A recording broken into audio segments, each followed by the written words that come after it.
Okay, it's the art patient. Today I'm going to be talking about the relationship with atheroma plaque as you know it and what you've been led to believe. So I'm going to try and dissolve a few mysteries about atheroma plaque. Why does that mean anything to you? Because if you've had an heart attack, you've had one or you've got some, you've probably still got quite a bit of atheroma plaque. I don't want to frighten you about that, but you probably have, right? It's something we never really find out until should I say, the blood clot on top of it, the thrombi on top of it, right, falls off. Okay, that's what I'm going to be talking about today, guys.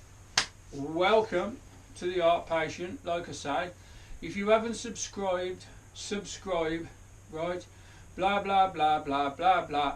You know the way it works, right? But you're getting lots of information, and like I always say, next time you're in the chemist, go find the free counter. You won't. Ooh, the little train at Chasewater. Okay, let's get going without further ado. Now, I'm going to use my roller, my myofascial release roller, you wished. My myofascial release roller to demonstrate about atheroma plaque, the thing that actually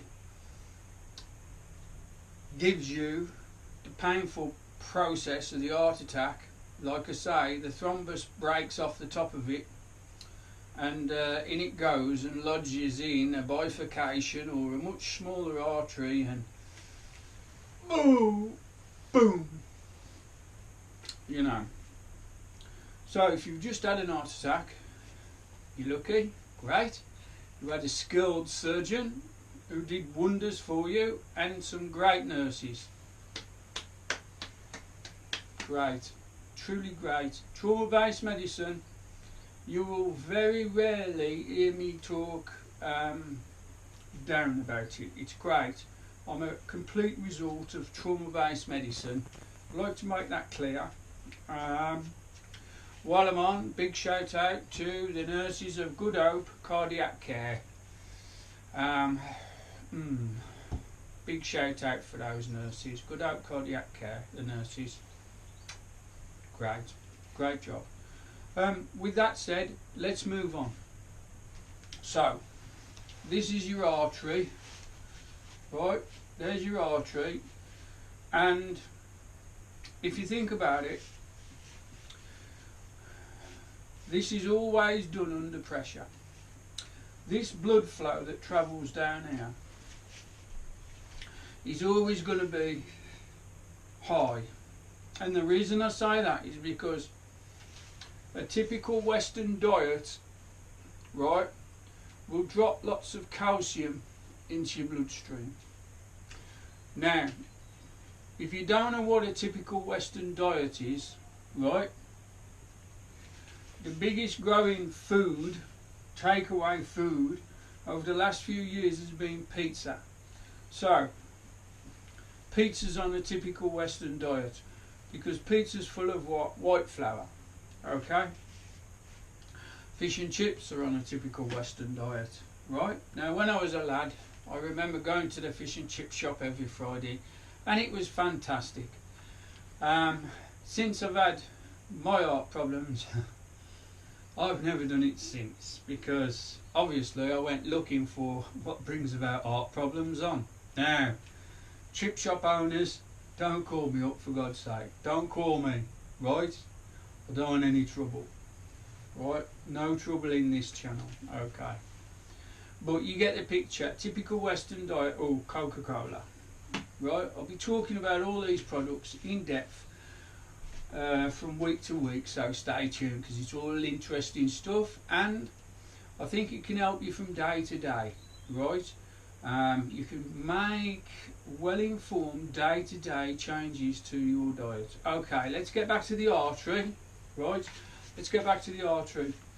Now, this is pressurised, this blood flow, right? And let's supposing we've got some antioxidants, right? Nasty antioxidants I'll do a video on antioxidants, guys, and I'll explain it very simply. Everything will be explained so you understand it for once in your life. Eh? Once in your life you'll understand why you had an heart attack. Okay, that's the whole idea, okay? I'm always going to talk to you like you're an adult, right? I'm never going to talk down to you, and I would never insult any of you. Thanks all of you for watching the videos. They're a pleasure to make. Okay, we've got an antioxidant, and it's under pressure, high blood pressure, in the bloodstream, an antioxidant. Now the antioxidant could be an heavy metal. I'm going to do a video about that. I'm going to do, heavy metal, bang up the side of the endothelial lining, right? The damage is done, right? No sooner the damage is done, and the whole system gets turned on, and the bloodstream quickly senses it, right? And so fibrinogen and clotting agents come along, right? And the first thing they want to do is seal the artery up, right? Now this is the beginning of an atheroma plaque. Just how the heart attack comes about, right, is a matter of time. There's a time period going on here, guys. No one talks about it, but it's a time period, okay? And this does link into the inter-art research that the Swedish professor of cardiology did. What's the name?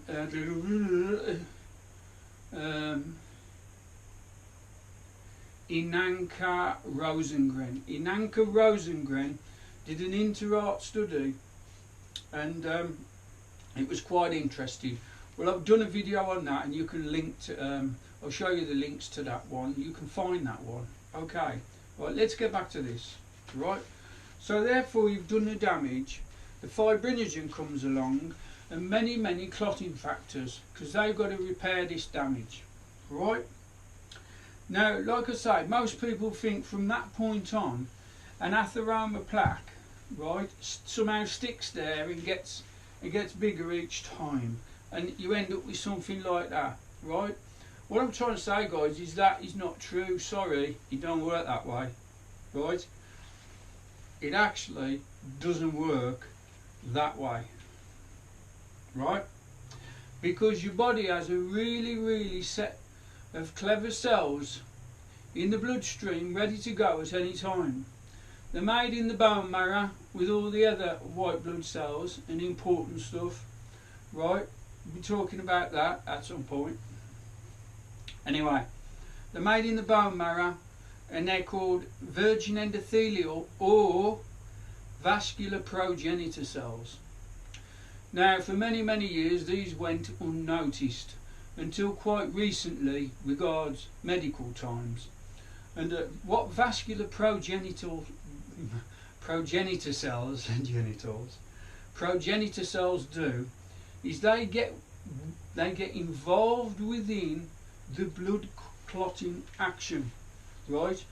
The actual production of the clotting agents, right?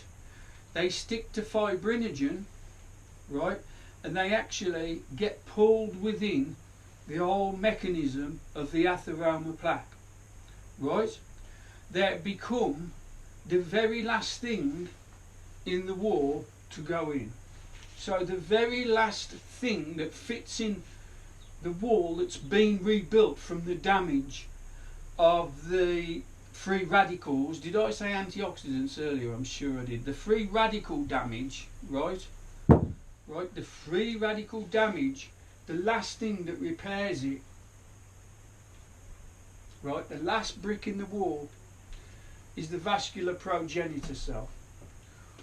Now it's gone from a virgin endothelial cell to a mature cell that becomes the last piece in the endothelium, in that artery, within that artery.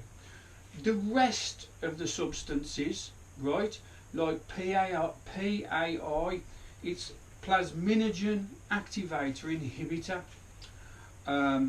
VLDL, which is a lot of people call it a cholesterol, right?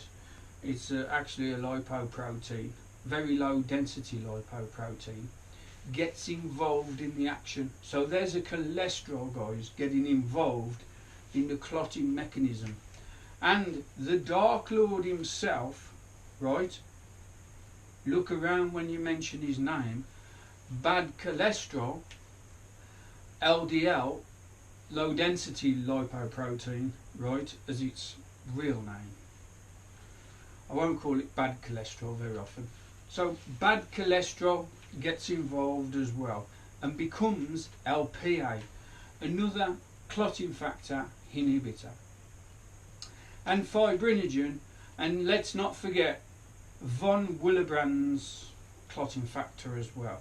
There are literally more clotting factors involved with the damage than I could ever learn, guys. Okay, so we'll stop there, okay, before it all gets too complicated. So everything gets involved and everything gets mixed together because, and here's the best bit, the vascular progenitor cells pull all these atheroma plaque together. And then if your lifestyle remains the same, they do it again and again and again and again.